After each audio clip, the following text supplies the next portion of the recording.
في الفيديو ده احنا جايين نلم الجرامر كله بتاع الصف الخامس في قاعده واحده بس ذهبيه طفلك يتعلم ببساطه.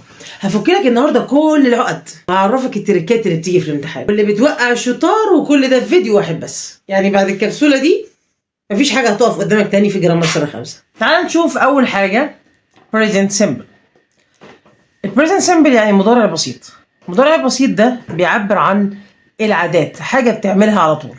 شكله بيكون الشي، الهي، الات، بتحط الفيرب معاه اس زي كده she plays handball. تمام. طب وفي الحاله الثانيه الاي والوي واليو والزي بياخدوا الفيرب في الانفينيتيف. يعني ايه في الانفينيتيف؟ يعني بدون زياده. لما تلاقي اي وي يو زي حط لهم الفيرب ايه في المصدر بدون اي زياده، زي وي بلاي فوتبول. تعال نشوف ازاي انا بعمل نيجاتيف وازاي بضيف الاس. في قواعد لاضافه الاس على فكره. عندك اس، عندك اي اس، عندك اي اي اس. تعال نشوف استخداماتهم كلهم بتيجي ازاي معايا. انا عندي شي وهي وات، دول اللي بضيف لهم الاس. طيب امتى اضيف اس؟ في الحاله العاديه اللي هي بلاي هتبقى بلايس، يبقى دي حاله اضافه الاس لوحدها. طيب الحاله الثانيه لما اضيف اي اس اضيفها ازاي؟ قال لك لما تضيف اي اس ركز شويه الفعل اخره ايه. لو الفعل دلوقتي اللي بيكلمك وبيقول لك ايه، لو شفتني اخري اس اس اس اس اتش سي اتش اكس او زي حط عليا اي اس.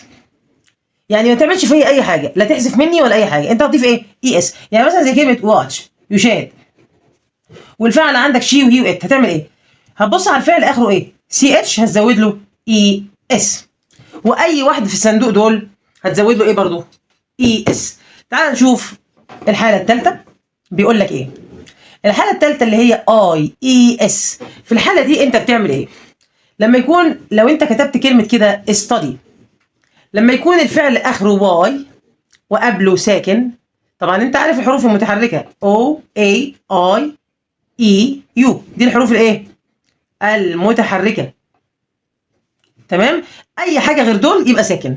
طيب لو شفت فعل اخره واي واللي قبله ساكن، حوش الواي وحط اي، اتفقنا؟ وبعدين حط اي اس، يبقى ستاديز. دي حالات اضافه الاس. تعال نشوف اللي بعده وازاي تعمل نيجاتيف في البريزنت سيمبل. ازاي تعمل نيجاتيف في البريزنت سيمبل؟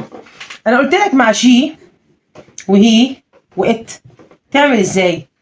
تجيب دول الاول، وبعدين لو هو طالب منك نفي انت هتحط doesn't، هتحط ايه؟ doesn't زائد الفيرب